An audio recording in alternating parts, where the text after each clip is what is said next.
이 사건은 이대호 형사님이 한 인물을 체포하면서 시작이 되는데요. 시작부터 체포를 해요? 보통은 이제 이 사건이라는 게 제보나 신고로 시작하는데 이게 체포로 시작하는 거 자체가 너무 신선한데요, 지금? 작물압이라고 들어보셨어요? 작물압이 알죠. 작물을 훔쳐다가 팔거나 거래를 하는 사람들이 있는데 나쁜 앞이죠. 그 사람들을 인터넷 수사로 이제 내가 서대문 작물압으로 위장을 해가지고 강도를 하거나 절도를 그렇죠. 하면 거기에 대한 금부치도 금품? 나올 것이고 다이아몬드. 기금속이 나오잖아요. 네네. 판로를 개척해 주는 거죠. 야, 모든 작물은 다 가져와. 내가 깨끗하게 세탁해서 처리해 줄 테니까. 현금화 해줄게. 그러니까 한마디로 그거지. 위장 수사를 하신 거죠, 그러니까. 그렇습니다. 미끼를 낚시를 던지셨고. 예. 그 다이아몬드를 팔려고 하는 사람이 물고 온 거죠.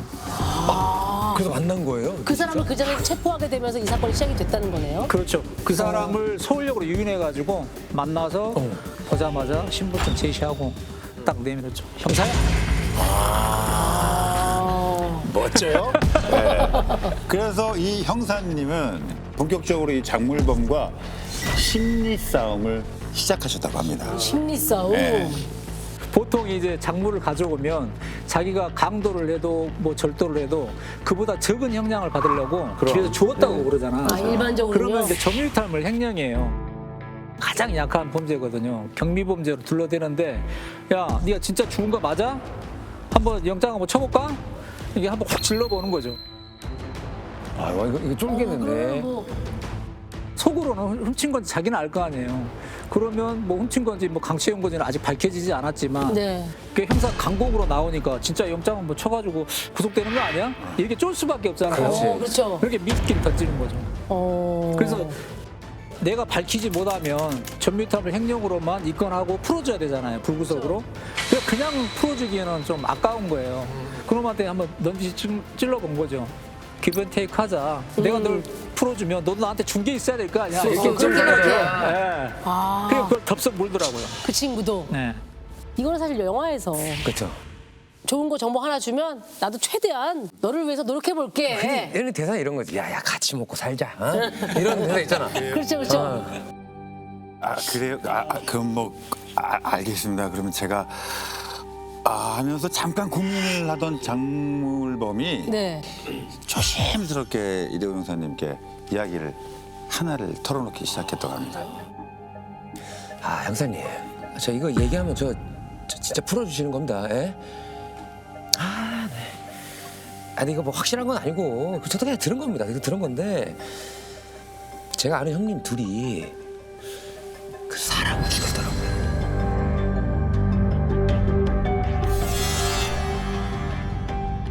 그 2년 전에 제주도에서 노부부가 살해된 그 강도살인 사건이 하나 있는데 그게 보니까 뭐 뉴스에도 크게 한번 나고 했더만요. 예? 근데 이게 완전 범죄가 돼서 아직도 범인이 안 잡혔는데 그게 형님들이 막 그 본인들 작품이라고 막 떠들고 다니더라고요. 이거 그 비밀이에요. 저 이거 듣기만 한 거예요. 예. 이야. 아니, 갑자기 살인사건 얘기가 나오는 거예요? 그것도 2년 전에? 본인들 입으로 사람을 죽였다. 자기들 꼬리도 못 잡고 있다. 이렇게 자랑하듯이 그놈이 이제 이야기를 하더라고요. 곧바로 제주경찰서에다가 문의를 하셨다고 합니다. 네. 그래서 혹시 그 2년 전에 뭐 이런 사건들이 있었냐? 딱 하니까 제주경찰서에서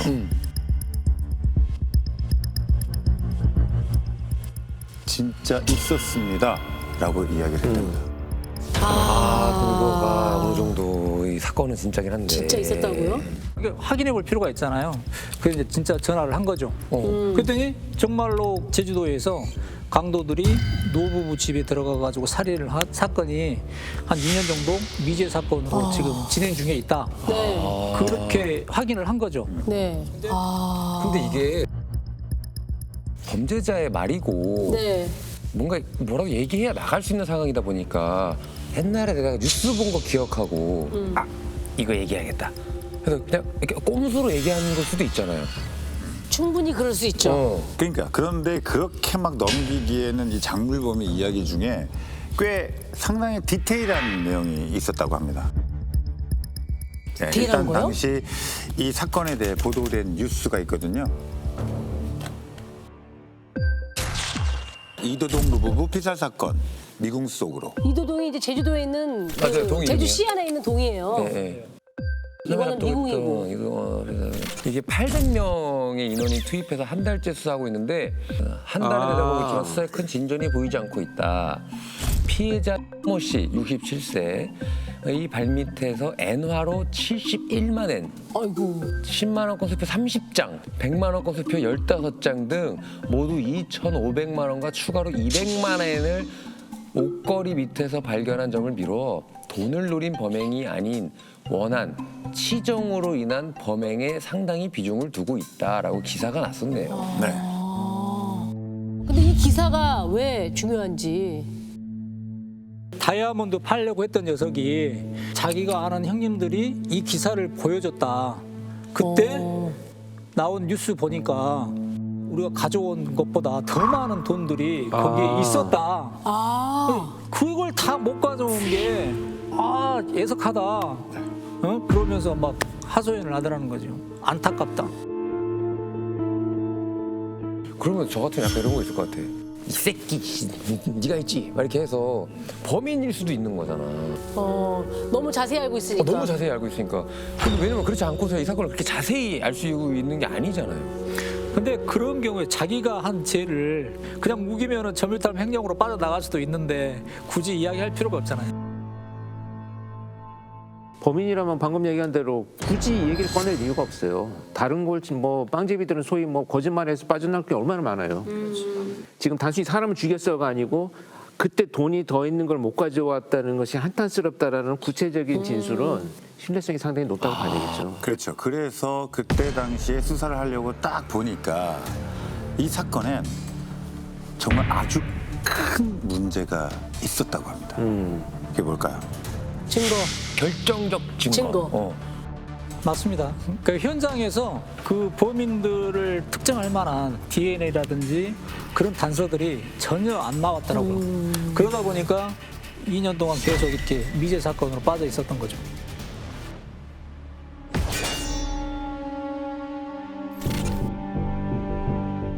그러니까 그 장물범의 진술을 근거로 뭐 내가 죽였어 하는 그 범인들을 잡는다고 한들 증거가 없으니까 나 안 했어요.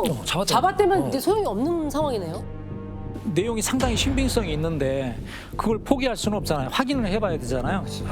그래서 이제 그 장물범을 통해 가지고 그 자랑했던 그 형님들이 어디 있는지 수소문을 했어요. 네. 그랬더니 걔들이 뭐 서울 근교에다가 꿀림방, 그러니까 자기들의 은신처를 만들어 놓고 또 다른 범행을 하고 있다는 거예요. 어머. 그래서 그 이제 형님들한테 접근했던 방식으로 나 돈이 좀 필요한데 나도 좀 끼워줘. 이제 그런 식으로 스파이로 이제 잔입을 시켰죠. 한마디로 이제 장무라비와 공조를. 사실 요즘 같은 세상에 온전히 있는 사람들도 잘 못 믿는데 도둑놈 얘기를 장물범이 사실은 일단은 빠져나간 다음에 지금 빨리 숨어 지금 수사 다시 시작됐어 라고 불어버리면 끝나는 일 아니에요? 근데 다행히 배신 안 하고 거기에 잠입해가지고 뭐 요즘 어디서 뭐 하고 있더라. 그놈들의 일거수일투족을 아주 성실하게 이야기해 주더라고요. 그래서 다 파악을 한 거죠. 자, 그러면 이제부터 살인사건 유력 용의자인 두 사람을 저희는 이제 박 씨와 이 씨로 부르겠습니다. 그럼 장물범 스파이를 통해 확인해 보니까 이 박 씨와 이 씨는 제주도 생활을 접고 수원 쪽으로 올라갔다고 하더라고요. 여기서부터는 이제 조직적으로 물건들을 이렇게 훔쳐다가 싸게 팔아서 이윤을 남기는 그런 생활을 하고 있었다고 합니다. 아유. 계속 범죄를 저지르고 다니는 거예요. 반복되는 거죠. 반복되는 거죠. 네. 이제 거기에서 이제 주범이 박 씨가 서울 근교에다가 이렇게 꿀림방 은신처를 마련해 놓고 빈 사무실 털이라든지 뭐 이런 것들을 해가지고 물건을 싸놨다고 그렇게 이야기하더라고요.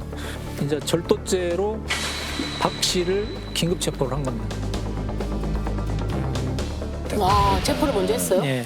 그 절도죄로 그 박 씨가 잡히면서 자기는 제주도 살인 사건을 좀 수사하고 있다는 거는 이제 모르고 있는 거네요. 그렇죠. 전혀 모르는 거죠. 저희는 또 내색을 안 했고, 왜냐하면 섣불리 다가가면 입 닫아버리고 밝혀낼 만한 그런 단서들이 암장될 수가 있으니까 전혀 않고 그냥 다른 그런 상황에 범죄 행위로만 체포를 한 거죠. 그러니까 그런 다음에 이대호 형사님은 또 다른 용의자 이 씨를 체포하러 출동을 해요. 이때 이대호 형사님의 아주 남다른 기지가 한 번 더 발휘됩니다. 남다른 기지 이게 뭐죠? 뭐였을까요? 이거는 일단 증거가 없잖아요. 증거가 없는 사건이잖아요. 그래서 뭔가 한 방이 필요한 거예요. 그러니까 박 씨는 이미 다른 사건으로 긴급 체포하고 잡아놨으니까 이 씨의 행방을 수소문 해가지고 이제 그 접선을 한 거죠. 그 접선하자마자 야 인마 박 씨가 잡혔어. 야. 아, 그러니까 야, 너 박 씨 잡혔고 박 씨가 좀 제주도에 있었던 거 다 얘기했으니까 너 빨리 풀어. 그러니까 이거 그렇게 된 거지. 뭔가 이 에너지를 주고 딱 하니까 당황하고 또 던진 미끼를 덥석 문 건데 갑자기 저는 2년 동안 이제 잘 숨어 지냈다고 했는데 박 씨가 잡혔어. 불어. 그러니까 이놈이 갑자기 얼굴이 사색이 확 변하면서 그러니까 게임은 끝났구나.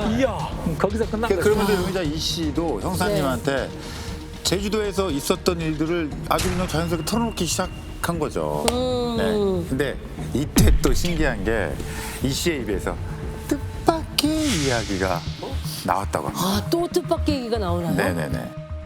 우리가 처음 수사를 시작했던 거는 제주도 노부부 살인 사건을 보고 달라들었는데 얘가 이야기하는 거 엉뚱한 뭐 슈퍼마켓 주인을 죽였다는 엉뚱한 살인 사건을 이야기하는 거예요. 이것도 뭐야? 딴 것도 있어. 갑자기? 아니 또 다른 살인 사건을 얘기를 했다는 거죠? 그렇죠. 그러니까 알고 보니까 그 2년 동안 미제 사건이 빠졌던 그 시기에 또 다른 그 미제 사건이 하나가 더 있었던 거예요. 어머. 그러니까 이놈들이 연쇄 살인을 저질렀던 거죠. 그러니까 우리가 그 공범 이 씨로 인해서 또 다른 사건이 확인된 거죠. 야. 묻지도 않은 죄를 자백을 한 거네요. 모든 게 지금 아까 전에 체포부터 시작됐다 그랬잖아요. 그쵸. 그러면 작물범으로 시작해서 연쇄살인, 그것도 이제 미제 사건의 실마리를 지금 잡은 거네요. 공범이 2명이라는 거, 형님 2명이라고만 이야기 들었잖아요. 그쵸. 박 씨와 이 근데 씨. 이 씨를 통해서 하나가 더 밝혀진 거예요. 공범이 한 명이 더 있었던 거죠. 세 명이에요? 3인조구나. 그러니까 2명은 주범이고 제주도에서 살고 있는 토박이 출신인데 교사를 한 거예요. 제3자를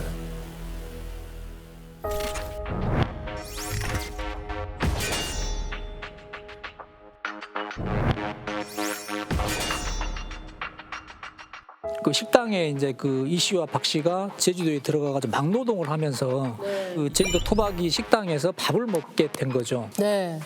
그 두 놈이 그 신용불량자이고 그러니까 야 좋은 건수 있는데 한번 해보지 않을래? 라고 던졌는데 2명이 옳다거나 하고 문 거죠.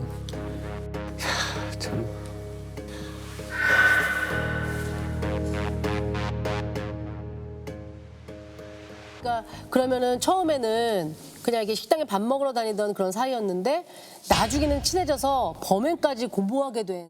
네. 그래서 뭐 2003년 5월 그 삼도동에 있던 슈퍼 주인을 타깃으로 잡아가지고 첫 번째 범행을 저지른 겁니다.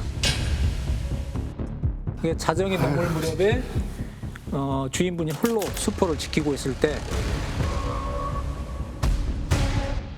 그 틈을 타서 침입한 거죠. 아이고.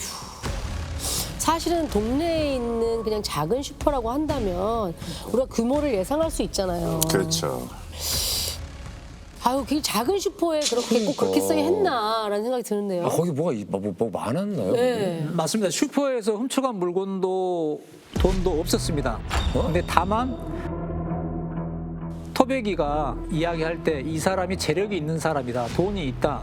그렇게 해서 이제 범행을 한 거죠. 근데 돈도 간도 없었잖아. 없잖아요. 근데 사람을 왜 죽입니까? 생각보다 슈퍼 주인분이 이제 저항이 좀 심했던 것 같아요. 그분이 옛날에 힘 좀 쓰셨던 분이에요. 네. 그러다 보니까 완강히 이제 반항을 하고 절구방망이 있지 않습니까? 네네. 그걸로 쳤다고 하더라고요. 피해자가 반항하고 그러니까 그 둔기로 여러 차례 머리를 공격을 했어요. 의식이 있었는데 병원으로 이송됐다가 6일 만에 사망을 하셨죠. 아, 그러니까 뭐 원래는 죽일 것 같지는 아니었지만 우리가 걸리겠다 싶어서 피해자분이 지금 저항이 심했다고 했잖아요, 선생님이. 그럼 반대로 저항이 심하면 몸싸움이라는 게 더 심했을 텐데 그럼 범인들의 흔적도 남아있지 않았을까요? 그러니까 당시에 그 현장에 이제 그 모자 한 점이랑 결박할 때 쓰던 테이프 있잖아요. 네. 그게 결정적인 단서로 되지는 못했던 것 같습니다. 아이고. 아, 진짜? 그러니까 그로부터 4개월이라는 좀 시간이 흐른 다음에 이들은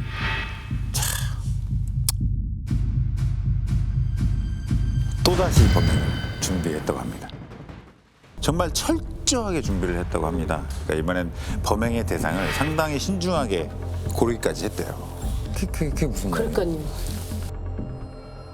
지금은 없지만 당시에는 공항에서 환전상들 이분들이 이제 현찰도 많이 있고 재력이 좀 있다고 생각을 한 거죠.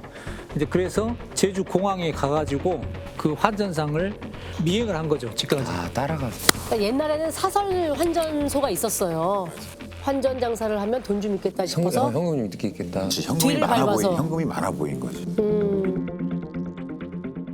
그래서 이번 범행은 좀 더 계획을 세워가지고 확실하게 살해해야겠다는 마음을 먹고 계획을 세운 겁니다. 이렇게까지 피해자를 선정한 거네요. 쉽게 미행하면서 그리고 범행 도구도 바꿉니다. 절구방망이 하나하고 그 칼을 준비를 합니다. 와. 아, 그냥 확실하게 그냥 가져가는. 그러니까. 그렇게 철저하게 준비를 해서 2003년 9월 7일 하필 이때가 또 그 추석 연휴 직전이었다고 합니다. 새벽에 노부부의 집으로 침입을 해서 노부부를 정말 좀 안타깝고 끔찍한 일이죠. 살해를 한 뒤 현금 약 3,300만 원을 강취해서 도망을 갔던 겁니다. 진짜 나쁜 놈들이다. 뭐 원한도 아니고. 그 모든 이야기를 다 그 이 씨한테 들었다고 하는 거죠? 그렇죠.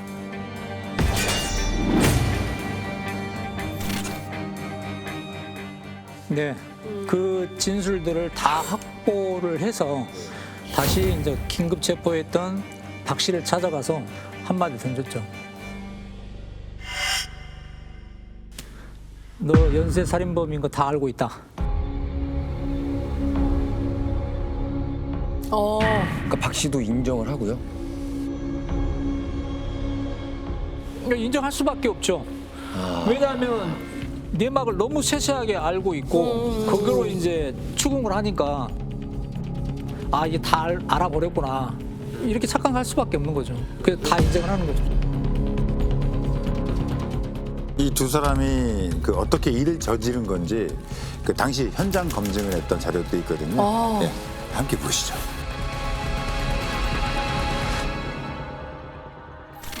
이게 그 당시 범행 당시 사건이 벌어졌던 슈퍼고요. 아, 슈퍼는 뭐 진짜 코너는 작은 슈퍼야. 동네 물건도 많이 동네 마을 없잖아. 슈퍼인데 그냥. 그리고 저 평상에 이제 피해자분이 누워 계셨는데 손님이 오니까 일어서는 거를 이제 공격한 거죠. 저게 범행이 사용했던 절구 방망이입니다. 아우 세상에. 저거?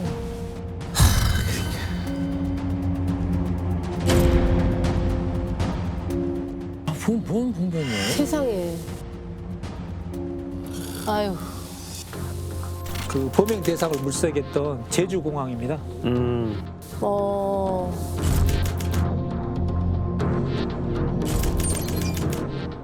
저 이제 현장 검증할 때는 창문에 이제 방범 틀이 있는데 네.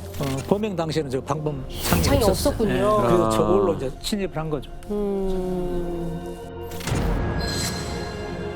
아유. 그 돈 때문에 너무 저렇게 3,300만 원 때문에 노부부는 그 저항도 힘드셨을 텐데 그냥 그렇죠. 살인에 고의가 있는 거잖아요. 저 정도 되면. 그치, 애초부터 살인을 하려고 살인하고 그 금품을 뺏어오려고 작정하고 들어간 거예요. 범행 도구가 일단은 살해 도구고 앞에서도 뭐 싸우다가 그렇게 됐다지만 사실은 강도 살인의 의도를 갖고 있는 범죄로 봐야 되겠죠. 근데 사실은 그렇게 해서 두 사람 범인 입에서 그렇다 내가 했다 자백을 받아내는 자체는 너무 훌륭하고 좋은데 우리가 이거 형사에서 알잖아요. 직접 증거, 결정적 증거. 진술만 가지고 직접 증거 없는 상태에서 재판 가면은 내가 안 했다 잡아 떼버리면 다시 원점으로 갈 수가 있어요. 네. 이 씨한테 그 당시 A부터 Z까지 아주 세세하게 진술을 다 받은 거예요. 네. 이게 현장 검증하면서도 방법창이 돼 있었잖아요. 근데 우리가 들어올 때는 이 당시에 방법창이 없었는데 방법창이 달려있네요. 이런 것까지 세세하게. 그다음에 여기에는 장롱이 있었는데 왜 장롱이 치워졌죠? 그러다가 증거가 될 만한 결정적인 걸 찾아냈습니다. 결정적인 걸 찾아왔다고요?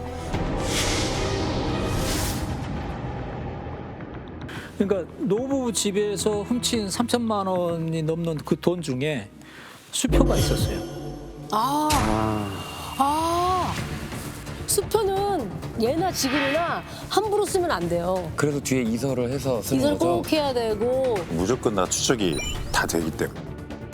그렇다면 아마 안 썼겠죠. 그치. 그렇죠. 그러니까 그 공범인 박 씨도 또 이 씨도 그런 것들 잘 알고 있었던 거죠. 근데 그 중에 박 씨가 야 수표를 쓰면 우리가 걸릴 수도 있으니까 내가 갖고 가서 태워버릴게 하고 가져갔다는 거예요. 태웠어? 그 이야기를 듣고 가져간 게 100만 원짜리 10개예요. 그러면 1000만 원. 1000만 원. 이 1000만 원을 과연 불러서 태워버렸을까? 약간 의심이 드는 거예요. 쉽지 않지. 1000만 원을 태웠을까? 혹시 안 태울 수도 있을 것 같다는 생각이 들더라고요. 그래서 그때부터 박 씨한테 잘해줬죠. 뭐 먹고 싶냐? 짜장면 먹고 싶은데요. 짜장면. 이게 이제 기분이 좀 비율을 얼굴 시켜준 거예요. 맞춰가면서. 비율을 맞춰줬죠. 마지막에 이제 쓱 찔러본 거죠. 야, 근데 너 그 수표 진짜 태웠냐?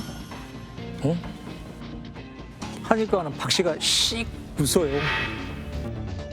안 태웠다. 이건 안 태운 거야. 뭐래요? 태우긴 뭘 태워요 하면서 그거 제가 은행에서 바꿔서 제가 썼어요. 그 은행 어디 있는 은행이에요? 그렇게 이야기하는 거죠. 거기다 착실하게 자기 이서까지 다 했더라고요. 다 했대? 와. 그럼 빼박으로 이 결정적 증거가 나온 거네. 그렇지. 자기들이 저지른 이 아주 중악한 범죄를 막 떠버리다가 결국 자기 발목을 잡은 거네요. 그렇습니다. 예. 이 사람들 형은 어떻게 받은 거예요?